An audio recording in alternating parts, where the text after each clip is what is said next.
یا چوڑیاں پہنا دوں میں تم کو، میں چوڑیاں بھیجوں؟ میں سچ کہتا ہوں میرا دل بہت دکھا ہوا ہے، بہت دکھا ہوا ہے۔ او مال والو، اپنے مال کو شادیوں میں خرچ کرتے رہو گے؟ بتاؤ، جواب دو۔ السلام علیکم ورحمۃ اللہ وبرکاتہ۔ میرے پیار ناظرین، اب وقت آ چکا ہے کہ مسلمان اپنے ہاتھوں میں چوڑیاں پہن کر اپنے گھروں میں بیٹھ جائیں۔ اب مسلمانوں کو چوڑیاں پہن لینا چاہیے، اور یہ چوڑیاں انہیں علماء کرام کی جانب سے مفت دی جائیں گی، خریدنا نہیں پڑیں گی۔ یہ میں نہیں کہہ رہا ہوں، بلکہ یہ مولانا سجاد نعمانی صاحب اپنی تقریر میں کہہ رہے ہیں۔ آخر یہ ایسا کیوں کہہ رہے ہیں کہ مسلمانوں کو اب چوڑیاں پہن لینا چاہیے؟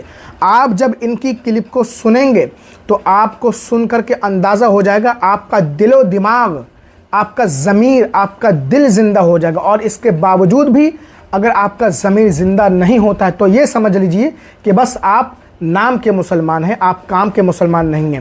تو آپ پہلے مولانا سجاد نعمانی صاحب کی یہ کلپ سنیں پوری اینڈ تک، جن کی ایک ایک بات بہت ہی زیادہ قیمتی ہے۔ معاف کر دیں، آپ بھی معاف کر دیں۔ اب ہم اپنے کسی رہبر کو اکیلا نہیں چھوڑیں گے۔ انشاءاللہ تم نے اگر رہبروں کو اکیلا چھوڑا ہے، تب حکومتوں کی ہمتیں بڑھتی ہیں کہ وہ کبھی مولانا کلیم صدیقی کو بند کر دیں اور کبھی مفتی سلمان اظہری کو بند کر دیں۔ لا حول ولا قوت الا باللہ۔ ہم سب ایک ہیں، مسلک کی بنیاد پر لڑائیاں بند کرو۔ اگر آپ کو کسی مسلک سے تعلق ہے بہت مبارک، لیکن ہمارا اصل مذہب کلمہ طیبہ لا الہ الا اللہ، ہمارا کلمہ ایک ہے، ہمارا قرآن ایک ہے، ہمارا قبلہ ایک ہے، ہمارے رسول ایک ہیں، ہمارا رب ایک ہے، ہمارا دین ایک ہے، اور ہمارا انجام بھی ایک ہے۔ کسی طرح کا جھگڑا نہیں۔ یہ اہل سنت کی مسجد ہے اور یہ تبلیغیوں کی مسجد ہے۔ اللہ کرے اب یہ سب ختم ہو جائے، ہم سب ایک دوسرے کی مسجدوں میں جا کر نماز پڑھیں۔ مسجد کسی کی نہیں ہے، مسجد تو اللہ کی ہے، اللہ کی ہے۔ گلے مل جاؤ، ایک دوسرے کو دعوتیں کرو، ایک مسلک کے علماء دوسرے مسلک کے علماء کو کی دعوت کریں، دسترخوان بچھائیں، ان کے ہاتھ چومیں، ان سے دعا کی درخواست کریں۔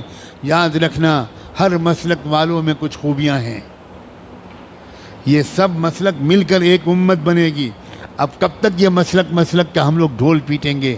اب بن جاؤ ایک امت، اس لیے کہ دشمن ایک امت بن گیا۔ جی حقیقت ہے۔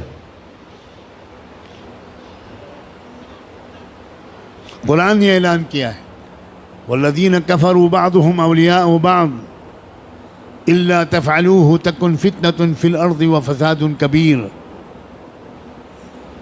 کفر کی طاقتیں ایک امت بن گئیں، ایک قوم بن گئیں، ایک جماعت بن گئیں، ایک سنگٹھن بن گئیں، ایک تحریک بن گئیں۔ آپس کے اختلافات انہوں نے ختم کر کے ایک ہو گئے وہ تمہارے خلاف۔ الا تفعلوه تکن فتنة فی الارض وفساد کبیر۔ اگر تم بھی ایک نہیں بنو گے، اگر تم ایک دوسرے کے مددگار نہیں بنو گے، تو یاد رکھنا تمہاری اس بدماشی کی وجہ سے، تمہاری اس بدفعلی کی وجہ سے پوری دنیا میں فی الارض فتنة و فساد کبیر، بہت بڑا فتنہ و فساد پھیلے گا تمہاری پھوٹ کی وجہ سے۔ جی حقیقت ہے، اور پھیل رہا ہے، آج یہی ہو رہا ہے۔ اب تو نہ مدرسے چھوڑے جا رہے ہیں، نہ درگاہیں چھوڑی جا رہی ہیں، مدرسوں پر بھی بلڈوزر چل رہے ہیں، مسجدوں پر بھی بلڈوزر چل رہے ہیں، اور درگاہوں پر بھی، مزاروں پر بھی بلڈوزر چل رہے ہیں۔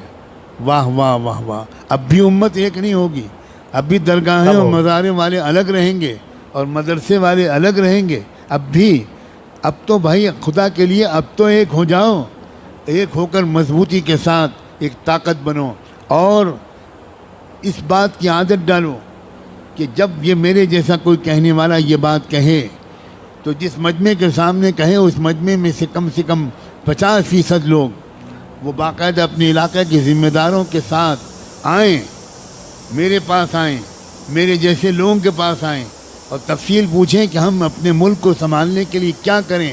نوجوانوں آؤ گے یا چوڑیاں پہنا دوں میں تم کو؟ میں چوڑیاں بھیجوں؟ میں سچ کہتا ہوں میرا دل بہت دکھا ہوا ہے، بہت دکھا ہوا ہے۔ او مال والو، اپنے مال کو شادیوں میں خرچ کرتے رہو گے؟ بتاؤ، جواب دو۔ شادیوں میں خرچ کرو گے یا قوم کی حفاظت کے لیے خرچ کرو گے؟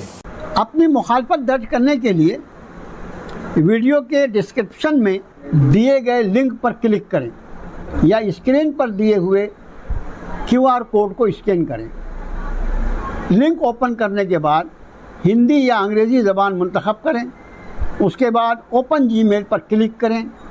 جی میل کھلنے کے بعد صرف سینڈ بٹن پر کلک کرنے سے یہ آپ کا احتجاج جوائنٹ پارلیمنٹری کمیٹی کو پہنچ جائے گا۔ تو میرے پیارے ناظرین، مولانا سجاد نعمانی صاحب کا بیان تو آپ نے سن لیا۔ کہنے کا مقصد یہ ہے کہ ابھی ہندوستان کا جو ماحول ہے، جو حالات ہیں، ایسے ماحول میں، ایسے حالات میں تمام مسلمانوں کو ایک ہو جانا چاہیے اور متحد ہو کر اس وقف بل بورڈ کو روکنا چاہیے، اس کو رد کرانا چاہیے۔ میرے پیارے ناظرین، آپ سائیڈ میں ایک فوٹو دیکھ رہے ہیں، اس کے ذریعے سے میں تھوڑا سا آپ کو سمجھانے کی کوشش کروں گا۔ جوائنٹ پارلیمنٹ کمیٹی نے کہا تھا کہ اگر 50 لاکھ مسلمانوں نے اپنی رائے نو لکھ کر کے بھیج دی اس بل کے خلاف تو انشاءاللہ تعالی امید ہے کہ یہ بل پاس نہیں ہوگا۔ اور سروے کے مطابق آپ دیکھ سکتے ہیں 16 لاکھ ای میل اگینسٹ وقف سینڈ ٹو JCP، 50 لاکھ کم سے کم مانگ کی گئی تھی اور کتنا بھیجا گیا ہے؟ صرف 16 لاکھ۔ اور آپ نیچے دیکھتے ہیں stage wise e mails contribution, Maharashtra سے 20%، گجرات سے 17%، کرناٹکا سے 10%، اتر پردیش سے 8%، تلنگانہ سے 7%۔ اتر پردیش جس میں مسلمانوں کی سب سے زیادہ آبادی ہے، وہاں سے صرف 8%، یہ حیرت کی بات ہے۔ اور مہاراشٹرا، گجرات میں سب سے زیادہ یہاں سے ای میل بھیجے گئے ہیں۔ تو اسی لیے مولانا سجاد نعمانی صاحب کہہ رہے تھے کہ 20 کروڑ لوگ مسلمان رہتے ہیں ہندوستان میں اور ای میل کتنا بھیجا ہے؟ 16 لاکھ، 1% بھی نہیں ہے۔ تو میرے پیارے ناظرین، ابھی بھی وقت ہے، ہوش میں آ جائیے اور اس بل کو رد کرانے کے لیے زیادہ سے زیادہ ای میل کریے، QR کوڈ کو اسکین کریے اور لنک ڈسکرپشن میں نے دے دیا ہے۔ یقین مانیے اگر 17 ستمبر سے پہلے ہے نا 10-12 کروڑ مسلمانوں نے یہ کام کر دیا، آدھے مسلمانوں نے بھی، تو انشاءاللہ تعالی یہ بل پاس نہیں ہوگا۔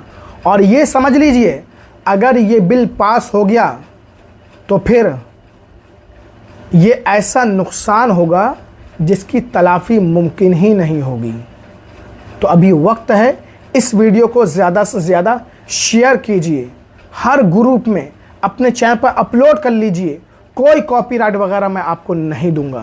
السلام علیکم ورحمۃ اللہ وبرکاتہ۔